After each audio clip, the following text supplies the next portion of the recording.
नमस्कार दोस्तों, स्वागत है आप सभी साथियों का स्मार्ट स्टडी पर। तो साथियों, आप लोगों की जो नाराज़गी थी अब वो ख़त्म हो रही है, क्योंकि आप सभी डेली बोल रहे हैं कि सर एसएससी जीडी के लिए भी क्लासेस करवाइए। तो आज से एसएससी जीडी की क्लासेस शुरू है और ये क्वेश्चंस जो है मैं जो अभी कराऊंगा ये 2025 के पीवाईक्यू अभी कराऊंगा, पीवाईक्यू प्लस एक्सपेक्टेड।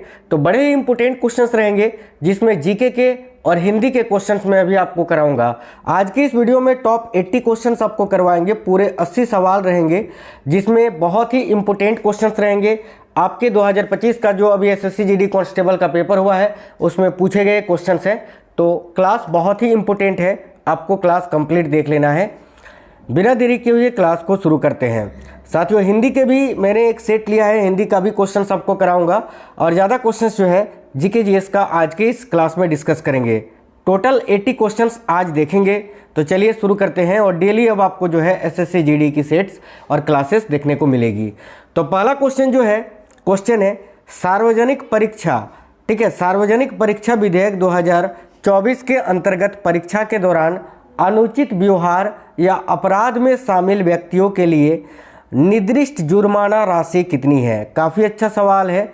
देखिएगा, 4 फरवरी 2025 के पहले शिफ्ट में आया हुआ सवाल है ये एसएससी जीडी का। ध्यान से देखिए, करेक्ट आंसर क्या हो जाएगा। तो ऑप्शन नंबर बी 10 लाख रुपए। सार्वजनिक परीक्षा यानी अनुचित साधनों की रोकथाम विधेयक 2024 के अंतर्गत परीक्षा के दौरान अनुचित व्यवहार या अपराध में शामिल व्यक्तियों के लिए निर्दिष्ट जुर्माना राशि कितना होगा। तो 10 लाख रुपए तक। Option number B correct answer है। नेक्स्ट क्वेश्चन है वार्षिक, ठीक है, मामल्लपुरम नृत्य महोत्सव। देखिए, मामल्लपुरम डांस फेस्टिवल जिसमें भारतीय शास्त्रीय नृत्य, भारतनाट्यम, कुचिपुड़ी, कथक, मोहिनीअट्टम, ओडिसी और कथकली के प्रदर्शन शामिल हैं। आपको बताना है डैश में इनमें से किस राज्य में आयोजित किया जाता है। ये मामल्लपुरम नृत्य महोत्सव साथियों, जिसमें भारतीय शास्त्रीय नृत्य, भारतनाट्यम, कुचिपुड़ी, कथक, मोहिनीअट्टम, ओडिसी और कथकली के प्रदर्शन शामिल है। आपको बताना है किस राज्य में ये आयोजित किया जाता है। बहुत अच्छा सवाल है। करेक्ट आएगा तमिलनाडु में। तमिलनाडु इस क्वेश्चन के लिए करेक्ट आंसर है। ऑप्शन नंबर डी याद रखिएगा।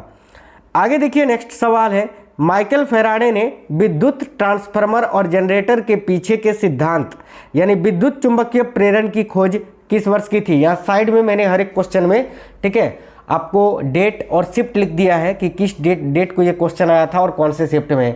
तो ध्यान से देखिएगा, माइकल फेराडे ने विद्युत ट्रांसफार्मर और जनरेटर के पीछे के सिद्धांत यानी विद्युत चुंबकीय प्रेरण की खोज किस वर्ष की थी। तो देखिए, करेक्ट आंसर होगा 1831 में।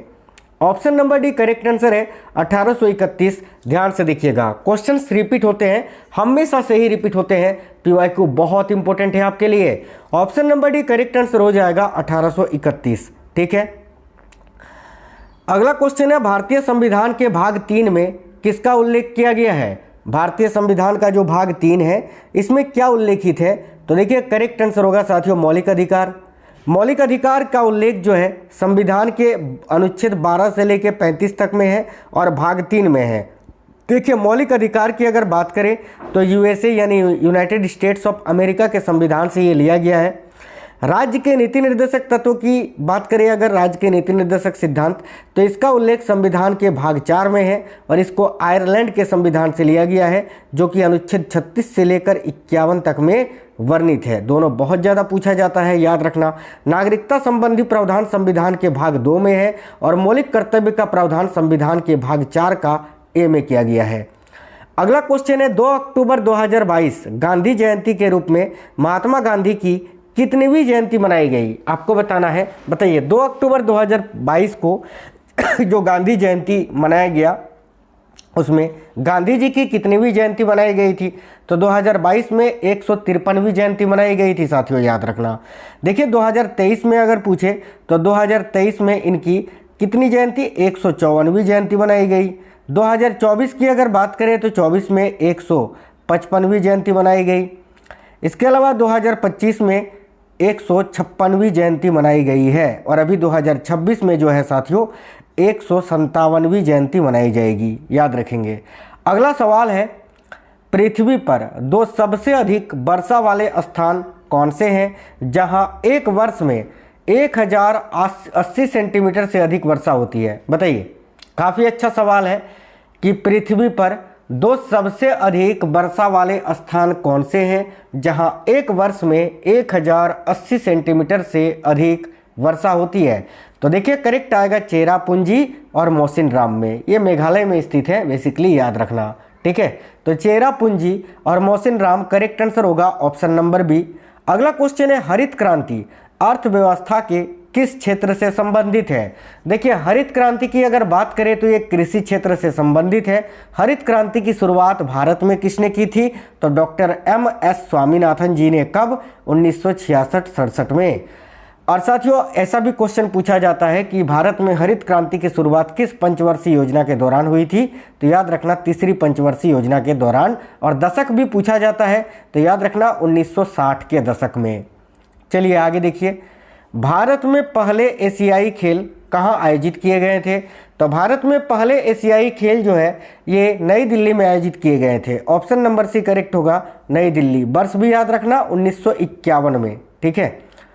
आगे देखिए, भारत सरकार अधिनियम 1919 का आधार बनी सिफारिशों के पीछे प्रमुख व्यक्ति कौन कौन थे। तो भारत सरकार अधिनियम 1919 का आधार बनी सिफारिशों के पीछे प्रमुख व्यक्ति कौन कौन थे, तो ऑप्शन नंबर सी करेक्ट होगा, लॉर्ड चेम्सफोर्ड और Edwin Montagu. Option number C इस क्वेश्चन का करेक्ट आंसर होगा। भारतीय संविधान के कौन से अनुच्छेद संघ लोक सेवा आयोग से संबंधित है। काफ़ी अच्छा सवाल है, ध्यान से देखिएगा। तो भारतीय संविधान के कौन से अनुच्छेद हैं जो संघ लोक सेवा आयोग से संबंधित है। ऑप्शन नंबर भी करेक्ट है, अनुच्छेद 315 से अनुच्छेद 323। वह एक कर्नाटक का प्रसिद्ध गायिका थी जो यूरोप, उत्तरी अमेरिका और संयुक्त राष्ट्र महासभा में आई थी। वह कौन थी, वह बताइए। काफ़ी अच्छा सवाल है कि वह एक कर्नाटक की प्रसिद्ध गायिका थी जो यूरोप, उत्तरी अमेरिका और संयुक्त राष्ट्र महासभा में आई थी। वह कौन थी, आपको पहचानना है। Option number A correct answer होगा, MS सुब्बालक्ष्मी जी, याद रखना, ठीक है। MS सुब्बालक्ष्मी ऑप्शन नंबर ए इस क्वेश्चन का करेक्ट आंसर होगा। मधुरे सन्मुख वदिवु सुब्बुलक्ष्मी इनका पूरा नाम है। Option number A correct answer होगा। निम्नलिखित में से कौन सा खेल 11वें एशियाई खेल बीजिंग 1990 में एक विद्या के रूप में शामिल किया गया था। काफ़ी अच्छा सवाल है कि निम्नलिखित में से कौन सा खेल है जो 11वें एशियाई खेल जो कि बीजिंग में हुआ था 1990 में, इसमें एक विद्या के रूप में शामिल किया गया था। देखो करेक्ट आंसर होगा साथियों option number C, kabaddi. Kabaddi अगर आप आंसर कर रहे हैं तो बिल्कुल करेक्ट है। बहुत अच्छा सवाल है, इस बार भी रिपीट हो सकता है आपका, याद रखना। आगे देखिए, भारत के राष्ट्रीय बहुआयामी गरीबी सूचकांक एक प्रगति समीक्षा 2023 के अनुसार निम्नलिखित में से किस केंद्र शासित प्रदेश में बहुआयामी गरीबों का प्रतिशत सबसे अधिक है। बताइए, भारत के राष्ट्रीय बहुआयामी गरीबी सूचकांक एक प्रगति समीक्षा 2023 के अनुसार निम्नलिखित में से किस केंद्र शासित प्रदेश में बहुआयामी गरीबों का प्रतिशत सबसे अधिक है। तो देखो करेक्ट आएगा दादरा और नगर हवेली तथा दमन और दीव में। Option number A correct answer है। अगला जो सवाल है, सवाल ये है कि अगस्त 2024 में सर्वोच्च न्यायालय को अलविदा कहने वाली महिला कौन है जो तेलंगाना राज्य के लिए उच्च न्यायालय की प्रथम महिला मुख्य न्यायाधीश बनी और भारतीय सर्वोच्च न्यायालय में पदोन्नत होने वाली 9वीं महिला। तो राइट होगा साथियों ऑप्शन नंबर ए, हिमा कोहली। हिमा कोहली इस क्वेश्चन का करेक्ट आंसर है। आगे देखिए, प्रधानमंत्री रोजगार प्रोत्साहन योजना डैश से क्रियान्वित की जा रही है। आपको बताना है प्रधानमंत्री रोजगार प्रोत्साहन योजना जो है इनमें से किस वर्ष से क्रियान्वित की जा रही है, किस वर्ष को ये शुरू हुई थी, बेसिकली यही बताना है। तो करेक्ट होगा 2016 में। 2016 करेक्ट आंसर होगा साथियों ऑप्शन नंबर बी। नेक्स्ट है, निम्नलिखित में से किस पौधे को विशेष सहारे का उपयोग करके दीवारों पर चढ़ाया जा सकता है। देखिए इनमें से कौन सा पौधा है जिसको विशेष सहारे के उपयोग करके दीवारें पर चढ़ाया जा सकता है। क्या नींबू का पौधा नहीं, गुलाब का पौधा नहीं, सूरजमुखी का पौधा नहीं, कद्दू के पौधे। भाई ऑप्शन नंबर ए करेक्ट होगा, कद्दू के पौधे, बिल्कुल करेक्ट है। आगे देखिए, तीसरी पंचवर्षीय योजना जिसकी समय अवधि 1961 से 1966 थी, ठीक है, इसमें उल्लेख की गई प्रमुख आर्थिक चुनौतियां क्या थी। काफ़ी अच्छा क्वेश्चन है, ध्यान से देखिए। तो इस क्वेश्चन के लिए correct answer option number A होगा युद्धकालीन व्यय और संसाधन आवंटन। साथियों, कल ही मैंने हमारा जो दूसरा चैनल है जिसका नाम है स्मार्ट स्टडी 2.0, यहाँ पर जो है मैंने पूरी पंचवर्षीय योजना आपको कंप्लीट करा दिया है, पूरा 100 MCQ क्वेश्चन के माध्यम से। उस वीडियो को आप जरूर देख लेना, उससे बाहर कुछ भी क्वेश्चन नहीं है। और SSC GD में पंचवर्षीय योजना से क्वेश्चन ना आए ऐसा तो हो ही नहीं सकता है। उस वीडियो को जाकर अभी आप जरूर देख लेना, पहले से ही तैयार रहिए, कभी भी एग्जाम डेट आपका आ सकता है। देखिए, तीसरी पंचवर्षीय योजना के दौरान क्या हुआ था, तो भारत का पाकिस्तान के साथ भी युद्ध हुआ था और भारत का चीन के साथ भी युद्ध हुआ था। चलिए आगे बढ़ते हैं, नेक्स्ट क्वेश्चन की ओर बढ़ते हैं। क्वेश्चन नंबर 19 है NBPW। देखिए, NBPW जिसे लौह युग का सबसे व्यापक मृद भांड कर्म माना जा सकता है का पूर्ण रूप क्या है? तो ध्यान से देखिएगा, NBPW जिसे लौह युग का सबसे व्यापक मृद भांड कर्म माना जा सकता है, इसका पूर्ण रूप क्या होता है? तो देखिए, इसका पूर्ण रूप है साथियों नॉर्दर्न ब्लैक पॉलिश्ड वेयर। याद रखना, ऑप्शन नंबर ए करेक्ट होगा, northern black polished where. Option number A इस क्वेश्चन का करेक्ट आंसर है, जरूर याद रखिएगा। नेक्स्ट क्वेश्चन है संगीत एकेडमी से प्रतिष्ठित नाट्य कलानिधि पुरस्कार से सम्मानित लक्ष्मी विश्वनाथन किस नृत्य शैली के लिए प्रसिद्ध थी? ध्यान से देखिए, संगीत अकादमी से प्रतिष्ठित नाट्य कलानिधि पुरस्कार से सम्मानित लक्ष्मी विश्वनाथन किस नृत्य शैली के लिए प्रसिद्ध थी? तो भाई करेक्ट आंसर होगा ऑप्शन नंबर बी, भारतनाट्यम के लिए। साथियों, भारतनाट्यम तमिलनाडु राज्य का शास्त्रीय नृत्य है, जरूर याद रखिएगा। कथक उत्तर भारत का या उत्तर प्रदेश का, ओडिसी जो है उड़ीसा का, कुचिपुड़ी आंध्र प्रदेश का। अगला सवाल है, देखिए, किसी राज्य की विधानसभा को भंग करने की शक्ति किसके पास होती है? SSC GD एग्जाम 4 फरवरी 2025 के सेकंड शिफ्ट में आया हुआ सवाल है, ध्यान से देखिएगा। तो किसी राज्य की विधानसभा को भंग करने की शक्ति किसके पास निहित होती है? तो राज्य का पूछा है ना, किसी राज्य की विधानसभा को, तो राज्य के राज्यपाल के पास होती है। ऑप्शन नंबर भी करेक्ट होगा, राज्य के राज्यपाल। अगला सवाल काफ़ी अच्छा सवाल है कि संविधान में यानी अनुसूचित जाति और अनुसूचित जनजाति आदेश संशोधन या विधेयक 2024 का उद्देश्य निम्नलिखित में से किस भारतीय राज्य में अनुसूचित जाति और अनुसूचित जनजाति की सूची को संशोधित करना है? तो करेक्ट आंसर होगा साथियों ऑप्शन नंबर डी, ओडिशा का। ओडिशा करेक्ट आंसर होगा, ऑप्शन नंबर डी। आगे देखिए, जून 2024 में किसने अपनी वायनाड लोकसभा सीट से त्यागपत्र दे दिया था? बताइए, जून 2024 में किसने अपनी वायनाड लोकसभा सीट से त्यागपत्र दे दिया था? ऑप्शन नंबर सी करेक्ट होगा, राहुल गांधी ने। अगला है, भारतीय पैरा एथलीट पारुल परमार किस खेल से संबंधित है? भारतीय पैरा एथलीट है ये पारुल परमार, आपको बताना है पारुल परमार का संबंध किस खेल से है? तो देखिए, पारुल परमार जो है इनका संबंध बैडमिंटन से है। ऑप्शन नंबर बी, भारत की एक पैरा एथलीट है, जरूर याद रखिएगा। नेक्स्ट है, कपड़ा उद्योग में कपड़ों के स्वेतन यानी रंग हटाने के लिए किस रसायन का उपयोग किया जाता है? तो भाई कैल्शियम ऑक्सीक्लोराइड का प्रयोग हम करते हैं साथियों, कैल्शियम ऑक्सीक्लोराइड का याद रखना। ऑप्शन नंबर ए इस क्वेश्चन का करेक्ट आंसर होगा, जिसको विरंजक चूर्ण के नाम से भी आप जानते हैं। अगला सवाल है, राष्ट्रीय बहुआयामी गरीबी सूचकांक 2023 के अनुसार निम्नलिखित में से किस राज्य में सबसे तेजी से गरीबी में कमी आई थी? बताइए, ध्यान से देखिए, काफ़ी अच्छा सवाल है ये। तो राष्ट्रीय बहुआयामी गरीबी सूचकांक 2023 के अनुसार निम्नलिखित में से किस राज्य में सबसे तेजी से गरीबी में कमी आई? तो देखो करेक्ट आंसर होगा उत्तर प्रदेश में, उत्तर प्रदेश करेक्ट आएगा, ऑप्शन नंबर डी। अगला सवाल है, निम्नलिखित में से कौन सा वेद मुख्य रूप से बुरी आत्माओं और बीमारियों को दूर करने के लिए जादुई मंत्रों और आकर्षण का संग्रह है? काफ़ी अच्छा सवाल है। अब सिंपल से बता दीजिए कि कौन सा वेद है जिसमें जादुई मंत्रों वशीकरण का उल्लेख मिलता है? अर्थववेद में। तो ऑप्शन नंबर सी इस क्वेश्चन का करेक्ट होगा। देखो SSC GD 4/2/2025 को सेकंड शिफ्ट में पूछा गया सवाल। बांग्लादेश के संविधान के अनुसार निम्नलिखित में से कौन सा बांग्लादेश का राज्य धर्म है? बताइए, बहुत ही अच्छा सवाल है ना, तो आप आसानी से इसका आंसर कर सकते थे। अभी अगर पाकिस्तान का पूछेगा तो आप हिंदू धर्म थोड़ी बताओगे, इस्लाम ही बताओगे ना, तो इस्लाम करेक्ट आंसर होगा। इस क्वेश्चन का भी ऑप्शन नंबर है। आगे देखिए, निम्नलिखित में से किस अधिकार को जीवन का अधिकार और व्यक्तिगत स्वतंत्रता के अधिकार का एक घटक माना जाता है? बताइए निम्नलिखित में से किस अधिकार को जीवन का अधिकार, ठीक है, और व्यक्तिगत स्वतंत्रता के अधिकार का एक घटक माना जाता है? तो देखिए करेक्ट आंसर क्या होगा, ऑप्शन नंबर सी, निजता का अधिकार। और ये साथियों संविधान के अनुच्छेद 21 में उल्लिखित है। नेक्स्ट क्वेश्चन है, रानी मचैया डैश की एक उम्माथत लोक नर्तकी हैं जिन्हें कला यानी लोक नृत्य के क्षेत्र में 2023 में पद्मश्री प्राप्त हुआ है। तो रानी मचैया के बारे में पूछा जा रहा है, तो याद रखना कहाँ की है ये, तो कर्नाटक की है। रानी मचैया कर्नाटक की एक उम्माथत लोक नर्तकी हैं जिन्हें कला के क्षेत्र में पद्मश्री 2023 प्राप्त हुआ है। याद रखना ऑप्शन नंबर सी करेक्ट है। देखिए लॉरेंशियम साथियों, लॉरेंशियम एक रासायनिक तत्व है जिसे एक्टिनाइड्स के अंतिम सदस्य के रूप में वर्गीकृत किया गया है। इसका परमाणु क्रमांक कितना है?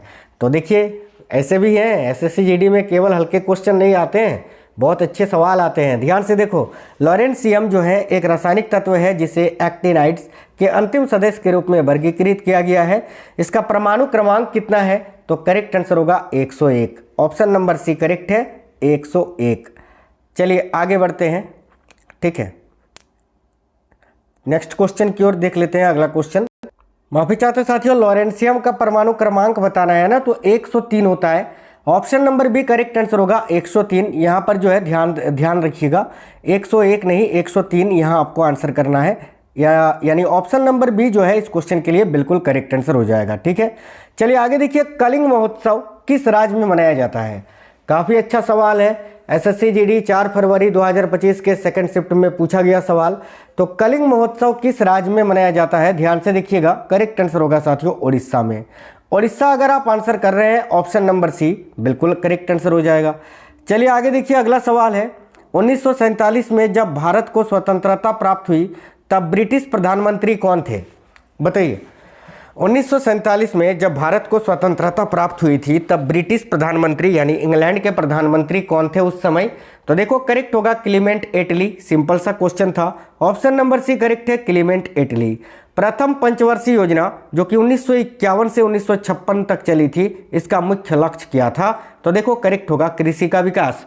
साथियों ये बहुत इंपॉर्टेंट टॉपिक है, अगर आप सीरियस हो अपने एग्जाम के लिए, एसएससी जीडी के लिए, तो हमारा दूसरा वाला चैनल जाकर जरूर सब्सक्राइब कर लीजिए। यहाँ पर मैं टॉपिक वाइज सारी चीज़ें करा रहा हूँ, आप यहाँ पर सारे टॉपिक्स जरूर देख लीजिए, स्टार्ट कर दीजिए देखना जाकर। ये सब कुछ मैंने करा दिया है, अभी करा रहा हूँ वापस से। कल मैंने पंचवर्षीय योजना करा दिया है, उससे पहले करेंट अफेयर्स के बहुत ही इंपॉर्टेंट टॉपिक करा दिए हैं, जाकर देख लीजिए, ठीक है।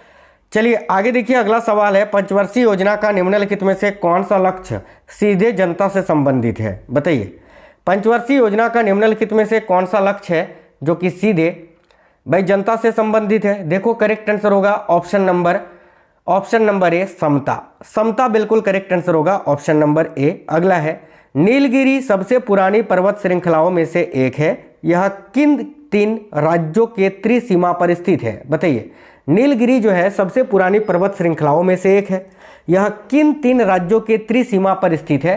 तो option number B, Tamil Nadu, Kerala और कर्नाटक के। तमिलनाडु, केरल और कर्नाटक के। अगला क्वेश्चन है, निम्नलिखित में से कौन रॉक एंड रोल है ना, रॉक एंड रोल को हिंदी धुनों में लाने वाले पहले संगीत निर्देशक हैं? क्या क्वेश्चन है, डबल स्टार मार्क कर लीजिए। निम्नलिखित में से कौन रॉक एंड रोल को हिंदी धुनों में लाने वाले पहले संगीत निर्देशक थे? तो देखिए राहुल देव बर्मन करेक्ट आंसर होगा, option number A, Rahul Dev Burman. अगला क्वेश्चन है, दिए गए रंगों में से कौन सा जूडो ग्रेड से संबंधित नहीं है? बताइए इनमें से कौन सा रंग है जिसका संबंध जूडो ग्रेड से नहीं है? तो जूडो ग्रेड्स की अगर बात करें तो उससे संबंधित लाल रंग है, सफ़ेद है, नीला है, गुलाबी इसमें नहीं होता है, तो option number C correct answer हो जाएगा, गुलाबी। अगला सवाल है, ऐसी पहली पंचवर्षीय योजना कौन सी थी जिसे पूरी होने से पहले ही समाप्त कर दिया गया था और क्यों? बताइए ऐसी पहली पंचवर्षीय योजना कौन सी थी जिसे पूरी होने से पहले ही समाप्त कर दिया गया और क्यों? तो देखिए ऑप्शन नंबर डी, वैसी पंचवर्षीय योजना तो 5वीं पंचवर्षीय योजना थी, सरकार में परिवर्तन के कारण इसको समाप्त कर दिया गया था, याद रखना। आगे देखिए, पद्मश्री पुरस्कार से सम्मानित शोभना नारायण किस भारतीय शास्त्रीय नृत्य शैली से संबंधित है? तो पद्मश्री पुरस्कार से सम्मानित शोभना नारायण किस भारतीय शास्त्रीय नृत्य से संबंधित है? तो भाई शोभना नारायण का संबंध कथक से है। कथक करेक्ट आएगा option number B. Question number 41, अभिनय कला, नृत्य और संगीत से संबंधित प्रारंभिक ग्रंथ नाट्य शास्त्र को किस ऋषि द्वारा संकलित किया गया था? तो भाई नाट्य शास्त्र को किस ऋषि ने संकलित किया था? तो भरत मुनि ने। तो इस क्वेश्चन का करेक्ट आंसर आपका भरत मुनि होगा। भरत मुनि याद रखना। ऑप्शन नंबर ए करेक्ट है। देखिए थर्ड शिफ्ट में पूछा गया सवाल है ये। अगला क्वेश्चन है 1968 में मैक्सिकन सरकार द्वारा किसे उनकी कोरियोग्राफी के लिए स्वर्ण पदक से सम्मानित किया गया था? बहुत अच्छा सवाल है। 1968 में मैक्सिकन सरकार द्वारा किसे उनकी कोरियोग्राफी के लिए स्वर्ण पदक से सम्मानित किया गया था? तो देखिए करेक्ट आंसर होगा option number A, Mrinalini Sarabhai को। तो मृणालिनी साराभाई अगर आप आंसर कर रहे हैं तो बिल्कुल करेक्ट आंसर है ऑप्शन नंबर ए। 1906 में स्थापित अखिल भारतीय मुस्लिम लीग के प्रथम अध्यक्ष कौन थे? देखिए 1906 में स्थापित अखिल भारतीय मुस्लिम लीग के प्रथम अध्यक्ष कौन थे? तो आगा खां तृतीया। आगा खां तृतीया option number D correct answer होगा।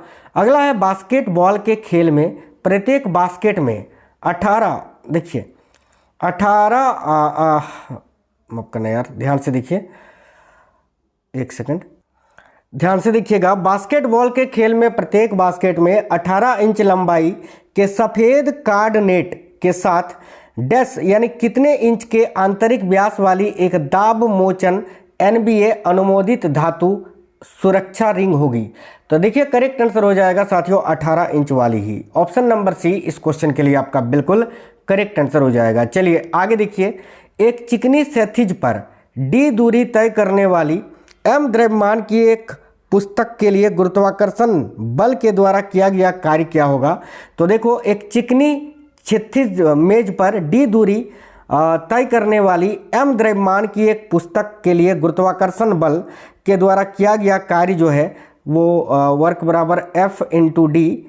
तो यहाँ पर F into D into cos theta और कॉस 90 डिग्री आएगा, यानी यहाँ पर जीरो का मान कॉस 90 डिग्री का मान जीरो होता है। और जब किसी भी संख्या को आप जीरो से गुना करते हो तो ओवरऑल जो मान आता है वो जीरो आता है। इस क्वेश्चन का आंसर आपका जीरो ही आएगा, ऑप्शन नंबर सी।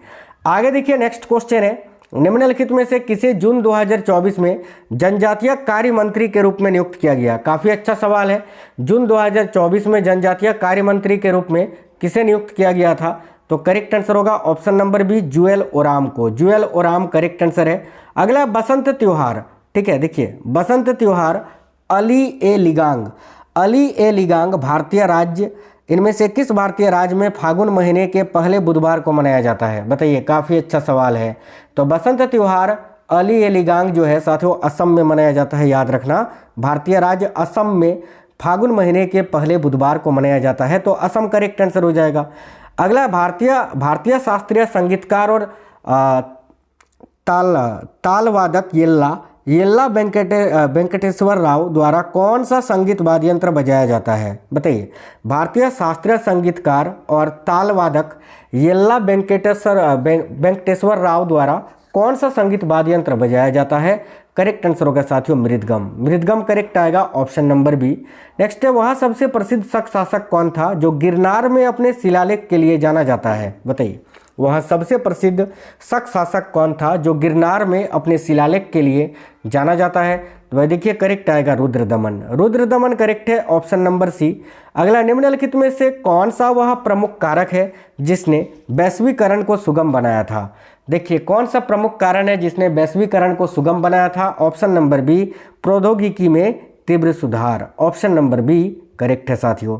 निम्नलिखित में से किस पंचवर्षीय योजना का उद्देश्य आत्मनिर्भरता प्राप्त करना तथा स्थिरता के साथ वृद्धि करना था? देखिए, करेक्ट आंसर होगा चतुर्थ पंचवर्षीय योजना का, ऑप्शन नंबर ए। सितंबर 2024 तक की स्थिति के अनुसार तमिलनाडु के मुख्यमंत्री कौन थे? तो करेक्ट होता MK स्टालिन। आगे देखिए नेक्स्ट है, निम्नलिखित में से किसने फिट इंडिया फ्रीडम रन 2.0 का राष्ट्रव्यापी कार्यक्रम लॉन्च किया है? तो फिट इंडिया फ्रीडम रन 2.0 का राष्ट्रव्यापी कार्यक्रम जो है ये अनुराग ठाकुर ने लॉन्च किया था। ऑप्शन नंबर बी करेक्ट है। देखिए, मच्छरों द्वारा फैलने वाले उस वायरस का नाम बताइए जो मस्तिष्क में शोध उत्पन्न करता है। देखिए, करेक्ट आंसर होगा जापानीज इंसेफ्लाइटिस। ऑप्शन देखिए याद रखना, ये क्वेश्चन बहुत इंपॉर्टेंट क्वेश्चन है।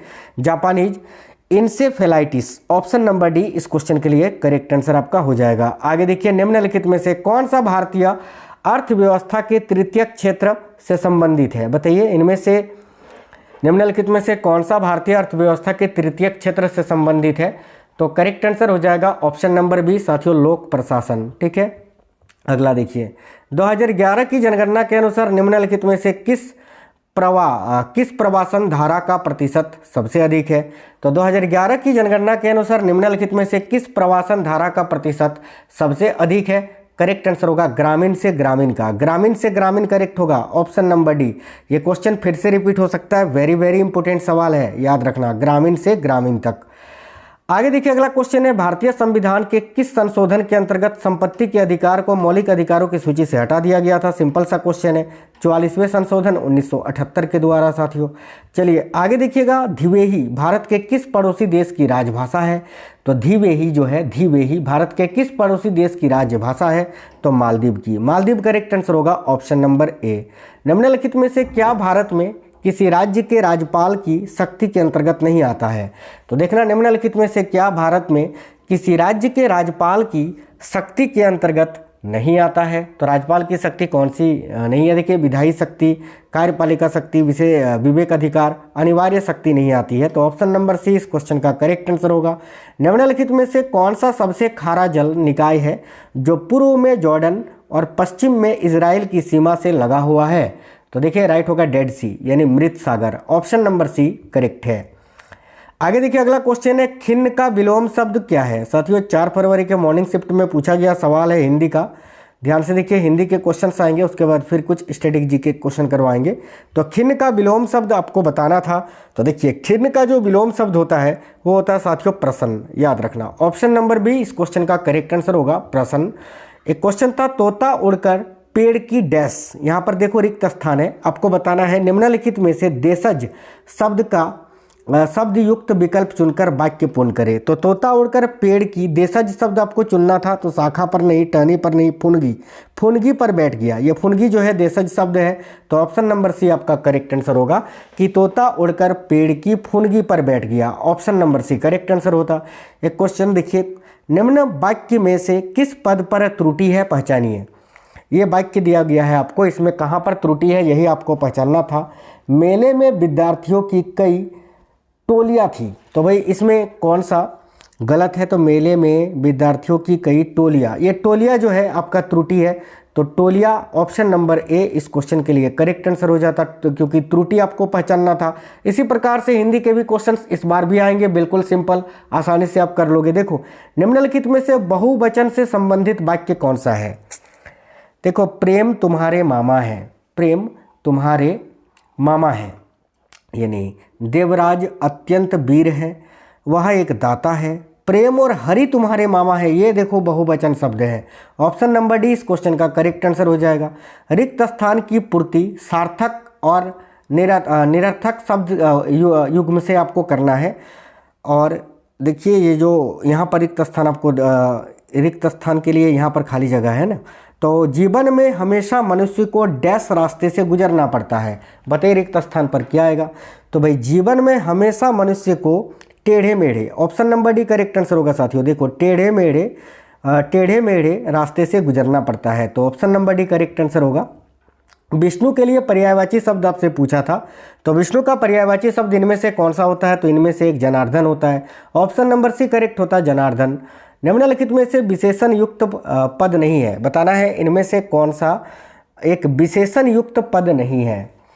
तो देखो, यहाँ पर ऊंचा मकान, मोटा लड़का, लाल कपड़ा, ये इन सभी में जो है विशेषण युक्त पद है, लेकिन उतार चढ़ाव इसमें विशेषण नहीं है। तो उतार चढ़ाव इस क्वेश्चन के लिए आपका करेक्ट आंसर होता ऑप्शन नंबर डी। क्वेश्चन एक था, मेरे परीक्षा में अच्छे अंक आए, ये अंक जो है यहाँ पर जो है रेखांकित शब्द है ये, अंक आए। वाक्य में प्रयुक्त रेखांकित एकार्थी शब्द के लिए उचित विकल्प कौन सा है? एकार्थी शब्द आपको चुनना था इस अंक वाले शब्द के लिए, तो इसका करेक्ट आंसर होता गिनती के अंक। ठीक है, एकार्थी शब्द गिनती के अंक। ऑप्शन नंबर बी इस क्वेश्चन का करेक्ट आंसर होता। एसएससी ने भी इसका आंसर यही दिया था, ऑप्शन नंबर बी। देखिए, अनन्या स्नेहा को पत्र लिख रही है, प्रेरणार्थक क्रिया का प्रयोग कर इस वाक्य को लिखिए। अनन्या स्नेहा को पत्र लिख रही है, तो भाई देखिए प्रेरणार्थक शब्द का प्रयोग करते हुए या प्रेरणार्थक क्रिया का प्रयोग करते हुए आपको वाक्य को लिखना है। तो देखिए option number A, Ananya Sneha से पत्र लिखवाती है, बिल्कुल यही होगा। ऑप्शन नंबर ए आपका करेक्ट आंसर होगा, अनन्या स्नेहा से पत्र लिखवाती है। अनन्या स्नेहा को पत्र लिख रही है, अनन्या स्नेहा से पत्र लिखवाती है, बिल्कुल ये करेक्ट आंसर हो जाएगा ऑप्शन नंबर ए। ठीक है, आगे देखिए क्वेश्चन था निम्नलिखित में से उस विकल्प का चयन करें जिसमें उचित मुहावरे का प्रयोग नहीं किया गया है। ए में लिखा है, तुमने मेरा इतना पैसा ले रखा है लेकिन मुझे देखते ही कनी चाटने लगते हो, है ना, कनी चाटने लगते हो, प्रयोग नहीं किया गया है बोला है, ये तो हो सकता है। बाकी देख लीजिए, मैंने तो काम करने के लिए कसर कस ली है, अब बस कुछ करना है अपने परिवार के लिए, इसमें प्रयोग हुआ है। मैं चाहे कब्र खोदकर इतना पैसा लाऊं, ठीक है, मैं चाहे कब्र खोदकर इतना पैसा लाऊं, तुमसे क्या मतलब, तुमसे क्या मतलब, तुम तो यह ज़मीन बेचने के लिए मान जाओ बस। डी में है, तुमने मेरा इतना नुकसान किया, अब मैंने भी तुम्हारे कपड़े ना उतरवा लिए तो मेरा नाम नहीं। आपको बताना है कि निम्नलिखित में से कौन सा विकल्प है जिसमें उचित मुहावरे का प्रयोग नहीं किया गया है। तो ऑप्शन नंबर ए ही इस क्वेश्चन का करेक्ट आंसर होगा, बाकी इन सभी में किया गया है। आगे देखिए क्वेश्चन था 6 महीने का समय, उपरोक्त वाक्यांश के लिए एक शब्द क्या होगा? तो 6 महीने का समय, इस वाक्यांश के लिए एक शब्द होता है छमाही, तो option number D correct answer होगा छमाही। आगे देखिए क्वेश्चन था निम्नलिखित वाक्यांश हेतु सार्थक शब्द की पहचान करें। आपको सार्थक शब्द चुनना है इस वाक्यांश के लिए कि जिसकी उपमा नहीं दी जा सके, तो जिसकी उपमा नहीं दी जा सके इसके लिए सार्थक शब्द होगा अनुपम। ऑप्शन नंबर डी करेक्ट होगा अनुपम। निम्नलिखित में से शुद्ध वाक्य का चयन करना है आपको, इनमें से कौन सा शुद्ध वाक्य है? देखिए ए में लिखा है, मैं प्रातःकाल के समय पढ़ता हूँ, मैं प्रातःकाल के समय पढ़ता हूँ, नहीं, मेरे पास केवल एक घड़ी है, ये हो सकता है।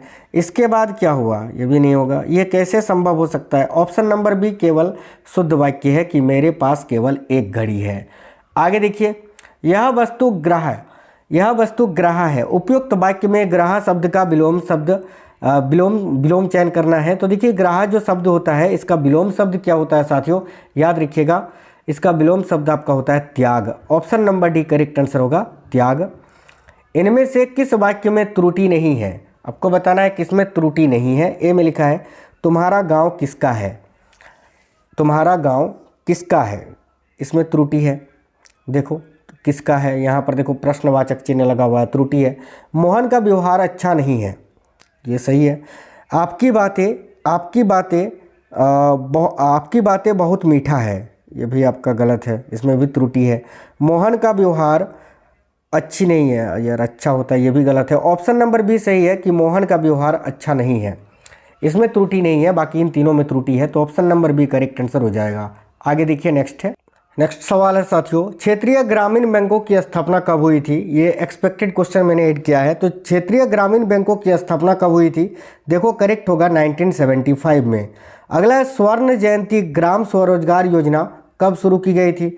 स्वर्ण जयंती ग्राम स्वरोजगार योजना की शुरुआत जो है 1999 में हुई थी, याद रखना, 1999 में। अंत्योदय अन्न योजना कब शुरू की गई थी? तो अंत्योदय अन्न योजना जो है इसकी शुरुआत सन 2000 में हुई थी। Option number C correct answer है। काम के बदले अनाज कार्यक्रम कब शुरू किया गया था? काफ़ी अच्छा सवाल है, काम के बदले अनाज कार्यक्रम कब शुरू किया गया था? तो साथियों 1977-78 में इसको शुरू किया गया था। एक क्वेश्चन और था कि इंदिरा आवास योजना कब शुरू हुई थी? तो इंदिरा आवास योजना की शुरुआत भी 1985-86 में हुई थी। ऑप्शन नंबर भी करेक्ट होगा। साथियों ये बहुत ही अच्छे क्वेश्चंस थे जो कि मैंने आपको करवाए। आप हमें कमेंट बॉक्स में ज़रूर बताना कि अभी जो है आपको देखिए जीके जीएस स्टैटिक जीके का अलग से सेशन कराऊं, हिंदी का अलग से कराऊं, या फिर दोनों ही मिक्स कराऊं, आप कमेंट बॉक्स में ज़रूर बताना, ठीक है। और वीडियो को लाइक करना, दोस्तों के साथ ज़रूर शेयर करना। मिलेंगे आपसे नेक्स्ट वीडियो में। जय हिंद साथियों, वंदे मातरम।